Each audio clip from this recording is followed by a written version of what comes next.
Wagwan Ballard family. Today we're here with Kyle Butler, who is back in football. All got big up man so. Back in 2019, right? He took a break from football. I mean, since then you've been up to a lot of things. I mean, right now you're Kyle, the former under 23 national player. Yeah. You know, sports agent and coach, music producer and record label owner. I mean, Yeah. you've been busy. Yeah. You're a father as well. I mean, you've been up. It's a lot of things you've been up to. I mean, you talk to me about that, especially like fatherhood. What has that been like for you? You know, these early months of fatherhood. First of all, thanks for having me.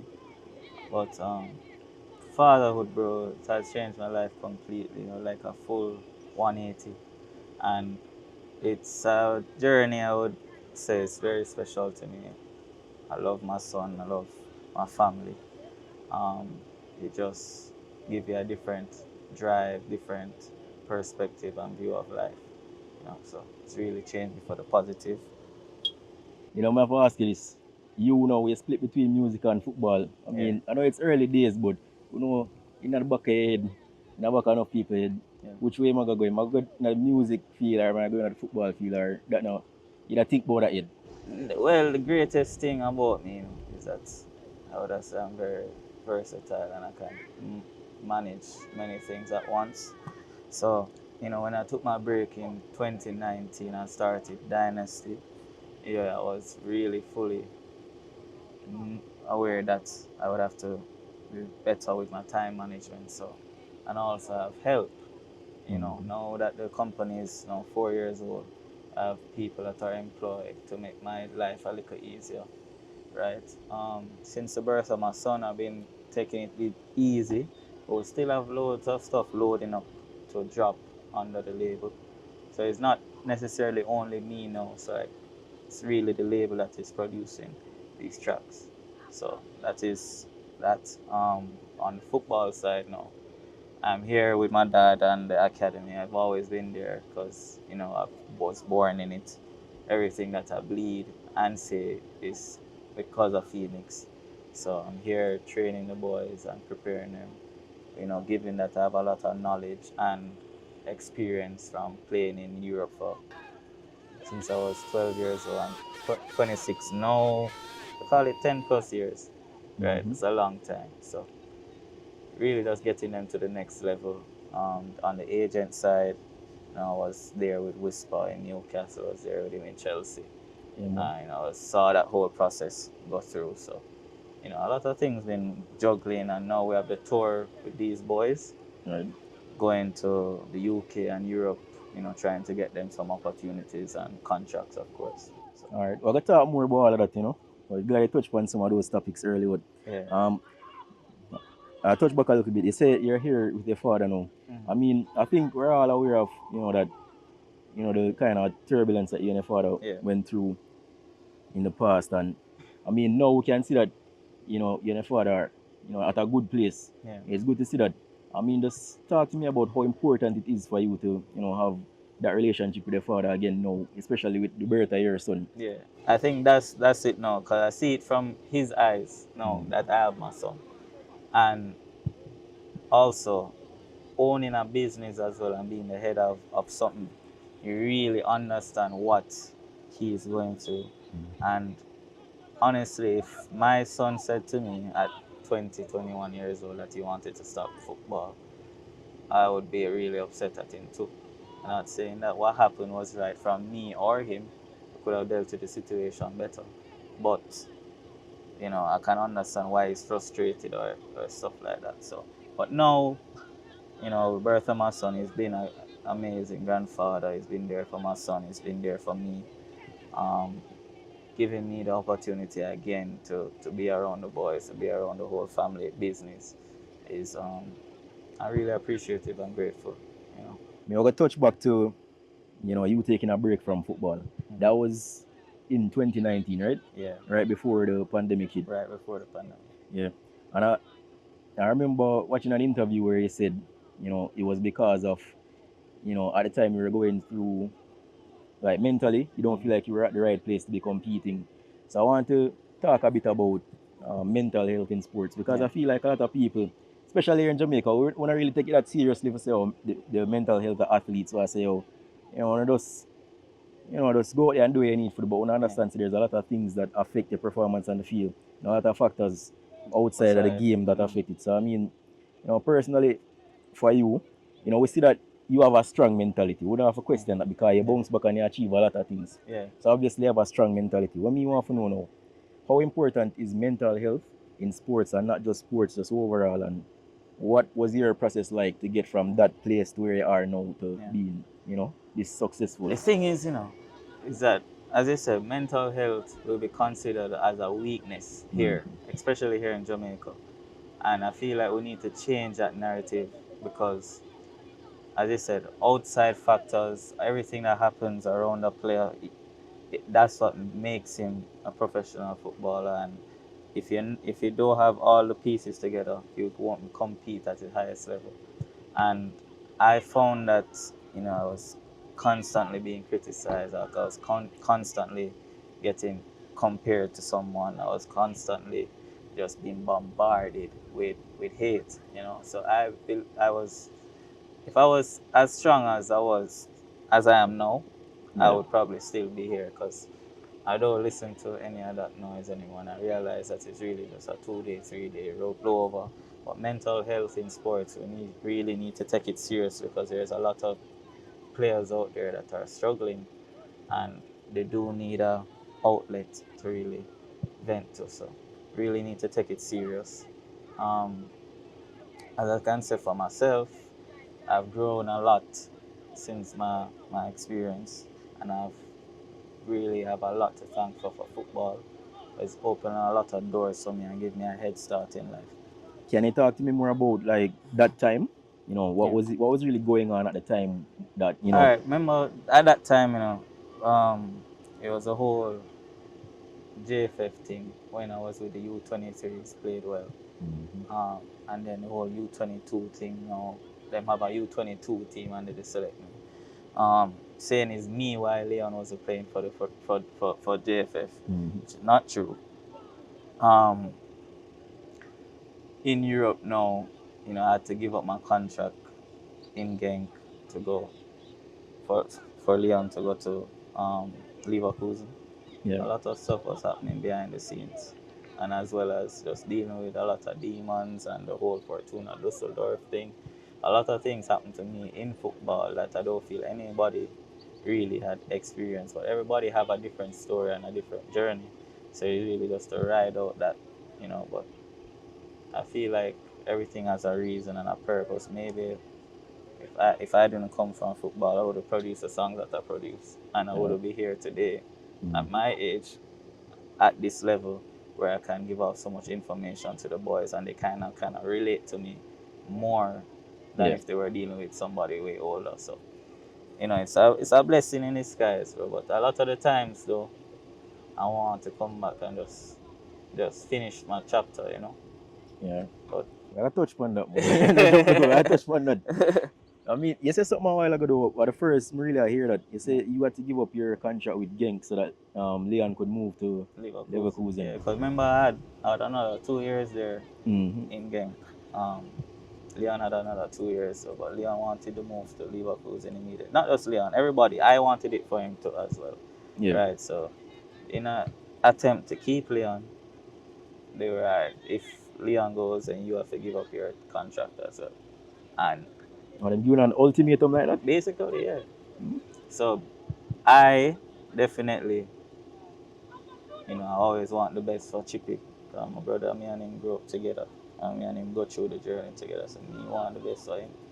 And without bottom eye, do it. So that's the least. Just like that. Yeah, man. Alright, so I mean, even though you took a break from football really early in your playing career, I think at the time you were 21 when you took the break. Yeah. Right.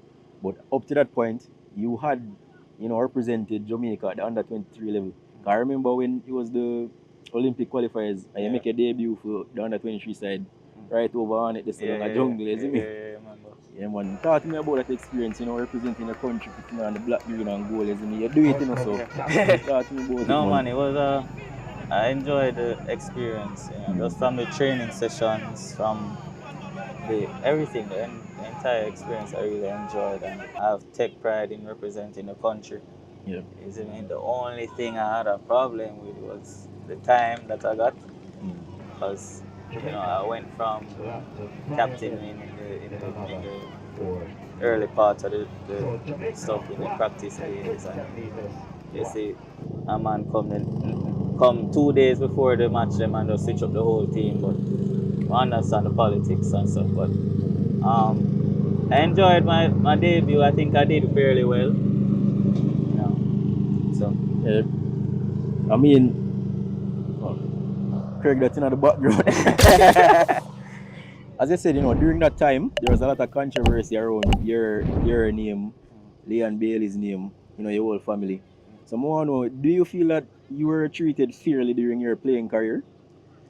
I wouldn't say I was treated fairly, no, because as I said, it was always a constant comparison, always um, somebody to really throw hate at, and that person, for the time is me, isn't it? But I live to see now that they're just looking for somebody to cast the blame at without no logic really. So it's really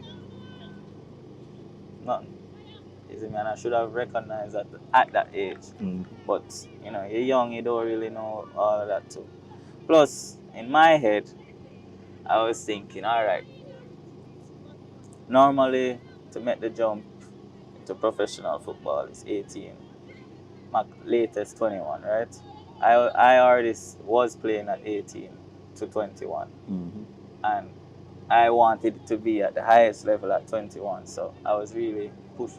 I had really high expectations for myself. Way too fast, because I should have just understand that it's a process, it's a journey, and maybe if you just stick through the journey, you never know where you end up at your level. So as I said, I learned a lot from it, and the greatest thing is that I can teach these ones to them. Don't feel pressured, because a lot of the 18-year-olds here, they feel pressured as well, and I just try to bring them back down and let them know what reality is. All right, so we know that you were involved with, I was going to say one of the biggest, but it was the biggest transfer in Jamaica's history, Whisper to Chelsea. I mean, coming straight out of Manning Cup, going to the Premier League, we never see that before, we don't know when we're going to see it again. Straight out of Phoenix. And you played an integral role in that, because, we saw the images coming out on social media with you, as a part of Whisper's team there in England. So, I mean, talk to me about your role in that transfer. Yeah, man. So, coming out of the Manning Cup, Whisper was promoted really well by Phoenix and the competition, and just overall, he had a lot of interest. So,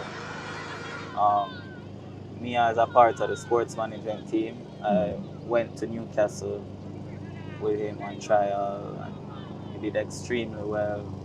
I had to wake him up in the morning, make sure him have everything there, bring him to training and back.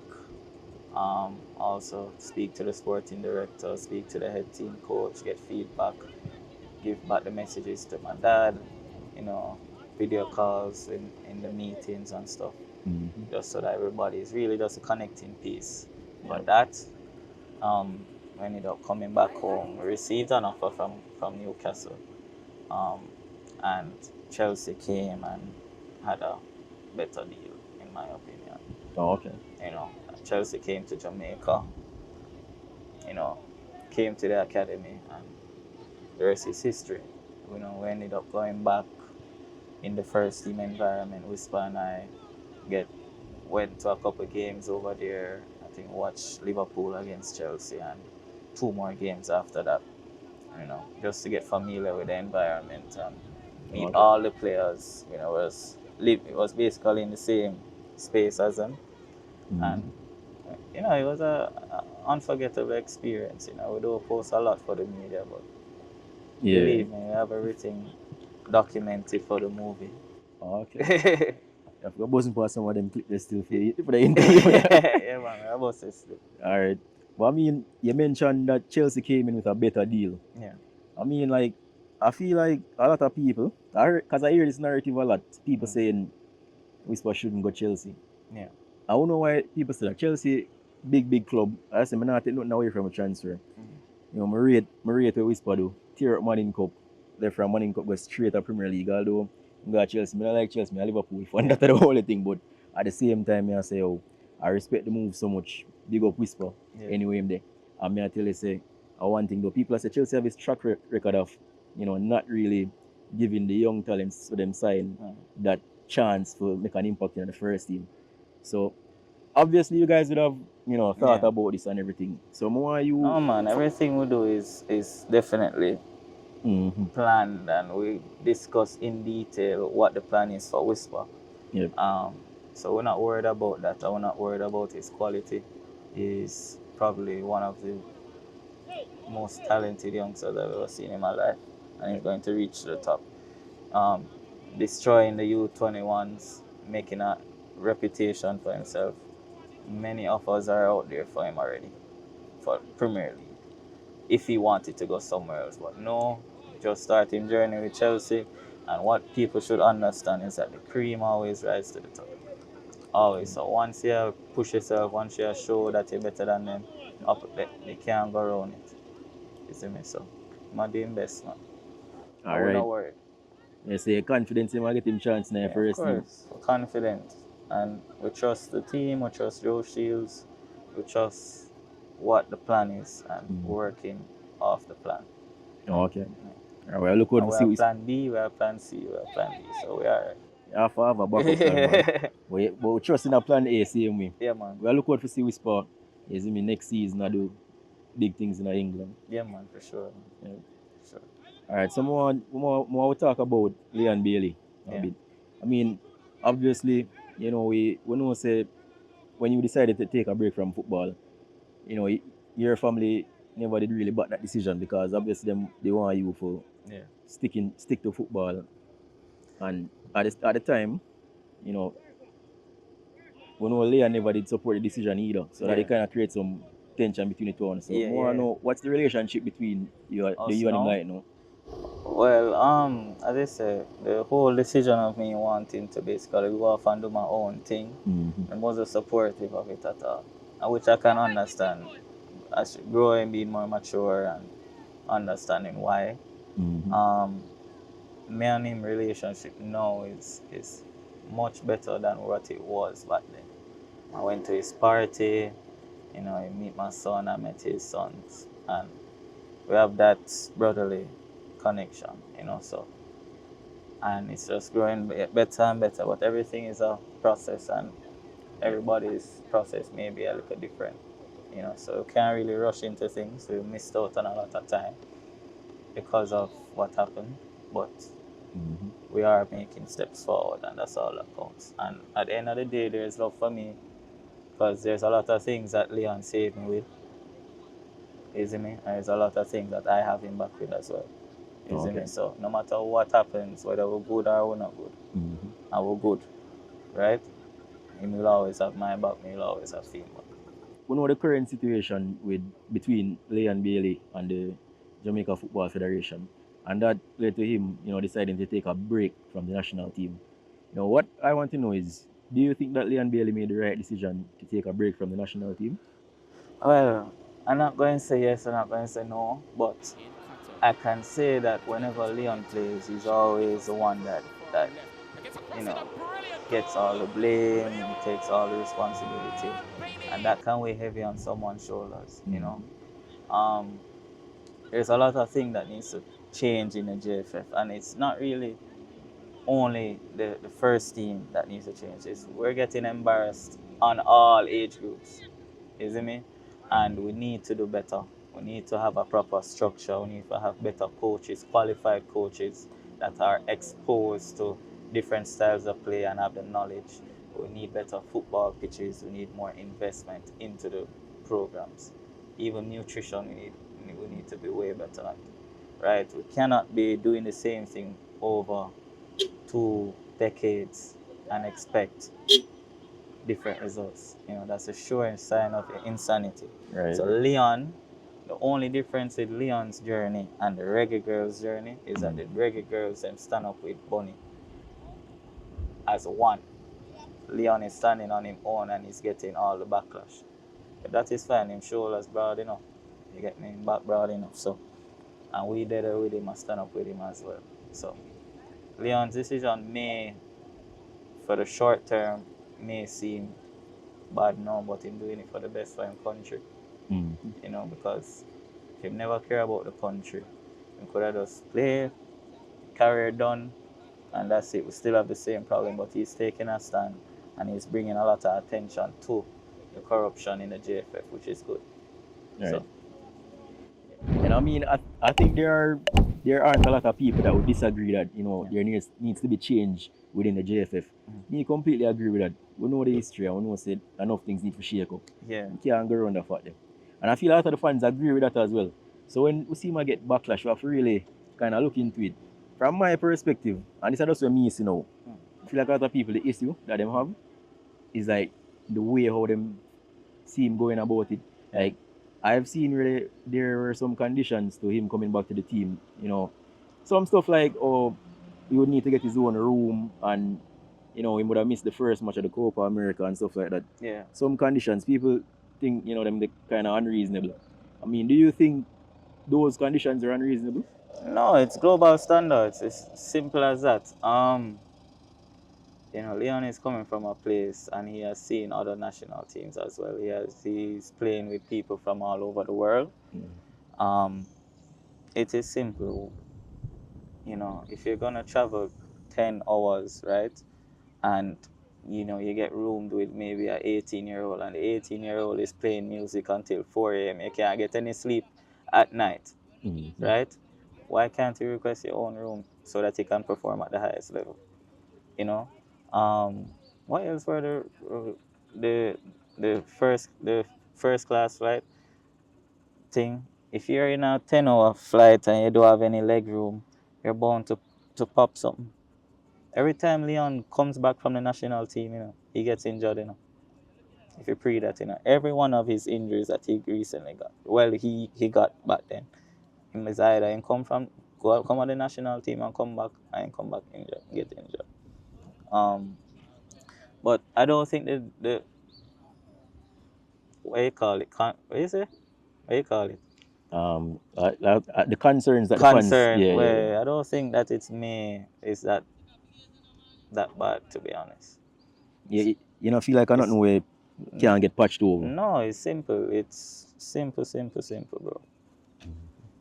But the main deal is that is just the tip of the iceberg. It's the rest of the stuff. The security, the infrastructure, paying the players that are coming on time. Just treating people like human beings. You get me? There's a lot of stuff that happens behind doors that nobody is talking about. You get me? How many people he helps, when he comes to the national team. None of that is highlighted. You see me? Staff, whoever has a problem, players, whatever it is, he does that every time he comes. You get me? Why? None of that is highlighted. None of him being a leader for the team is highlighted. You get me? So, but what they highlight is a negativity in an attempt to fight back. You get me? So, you see. What do you think about Jamaica's performance at the Copa America? Honestly, still I can't really blame the players or the coaching staff because they are dealing with a lot. You get me? As I said, outside factors can determine whether a player or a team performs well or if they don't. And people need to take that more seriously. And um, we can complain about the coach. We've been through many coaches. We can complain about the players. We have probably one of the better teams in our group on paper. We're talking about people that are playing at the highest level, making millions a week. So we have the players, right? We don't have the structure. We don't have a system. So we need to just fix up what we need to fix up. Don't make it be about, somebody wants control over the JFF. Don't make it about ego. Just simply let us just come together, do what is needed for the country to perform at the highest level. We have probably one of the most talented countries in the world. We have definitely the fastest in the world for sure. So why can't we compete? Mm-hmm. Why are we getting embarrassed at all age groups? We're not developing the players. We're working off natural talent. And when the natural talent is not good enough, when they reach 18, we go for England-based players that are rejects. You know.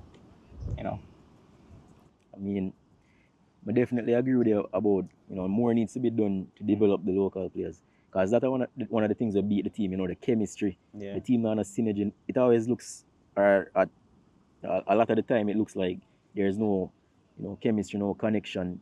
The team look like a bunch of strangers. I understand the international team is a national team and them don't play together that often, but Yeah. it's been a while now. We have this group of players. We expect more synergy in our team. When you look at the other national teams, for example, Brazil, you find at least 4 or 5 players that had played in the same U20 group. Easily. Come up through the ranks. Come up through the ranks, easily. In our national team, you can't count any. Really. That come from the same U20 group. How many players really come from the same national? Whisper didn't play any youth ones. Chippy never play any. Yeah. Damian Lowe, who came from his generation, that is still playing in the national team. None.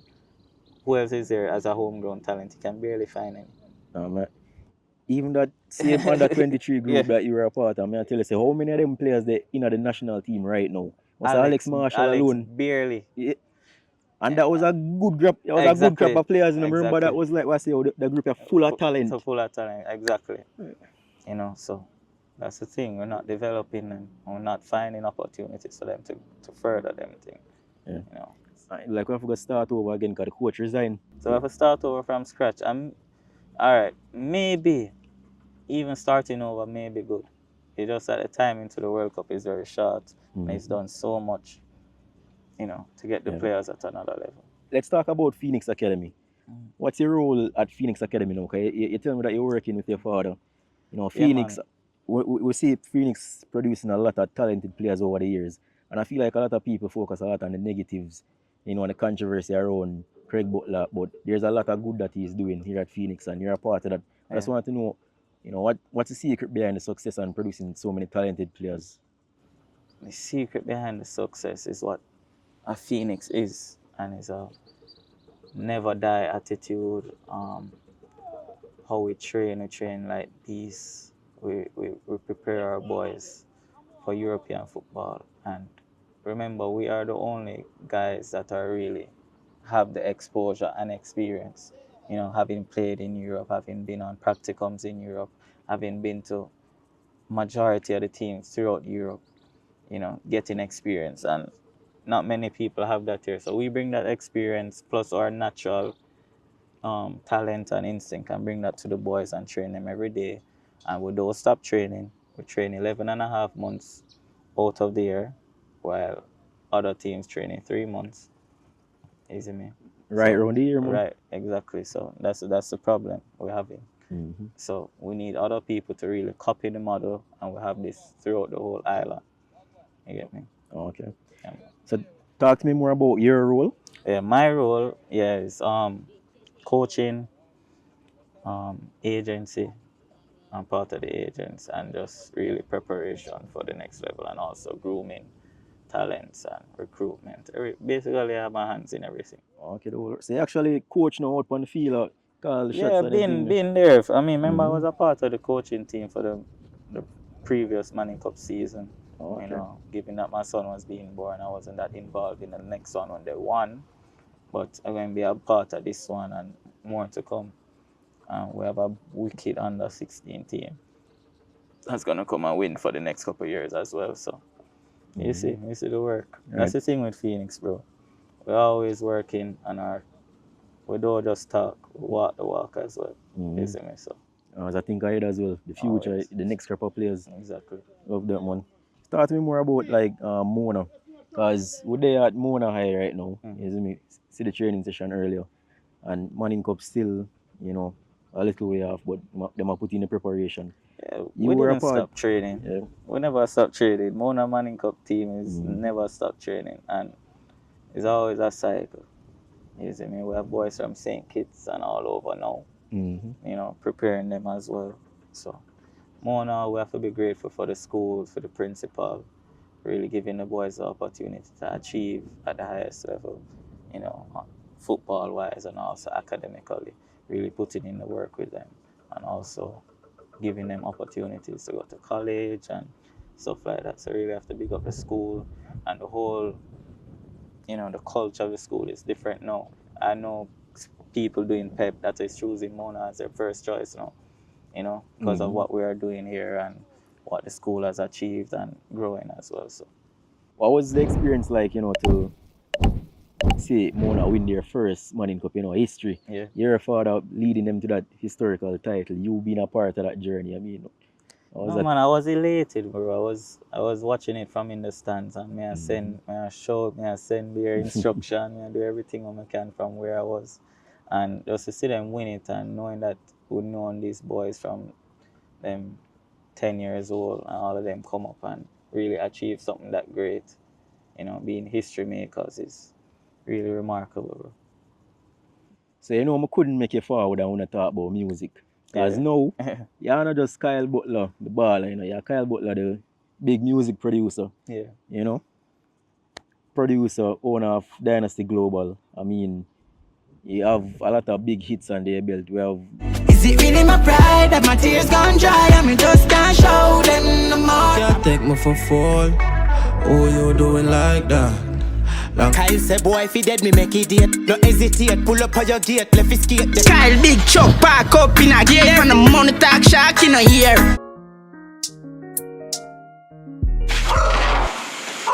Babe, What going there? Is everything good? I wasn't expecting it. I would have the No man, that's up man. That's up on the road, babe. So everything up? Yeah. I Yeah. mean, what if I hits, man? Just talk to me about, your musical journey so far and finding hits. Because who knew you had a ear for music like that? I always loved music. A lot of people don't know that my dad used to even buy me like this jockey because I used to select and play music for the team, and I'm always the one that is finding out about new music and stuff. So I always loved music, but the journey with music, is a funny one. I never know that I would be doing it, Mm-hmm. but as time progressed, I enjoyed it more and more, and with the help and support of family and football, because without the football, I could probably get them artists up on a rhythm. But yeah, bro, just doing it consistently over the years is great, and I really feel like I achieved something. But I want to achieve more in it, and I want, you know, to really be a case where it's an actual label. That's my real goal, where like the structure of the business is really solid enough where it's operating at the highest level. So right now my focus isn't really to be say, yo, I'm gonna run the place. My focus is that Dynasty will be in a position to buy a producer's catalog at the end of, that's a long term goal, or work with an artist, do album deal, stuff like that. So that's really the long goal vision, but we still have the hits then. We still know so we can run the place whenever we're ready, isn't it? So we're just really focusing now on balancing both football, structure the business, and getting the stuff out. So You say you want to build up Dynasty as a label. yeah. I mean, I saw, in the past where you said you weren't too keen on the idea of like signing artists to your label. Mhm. Is that a view that you still hold right now, or it's changing? Um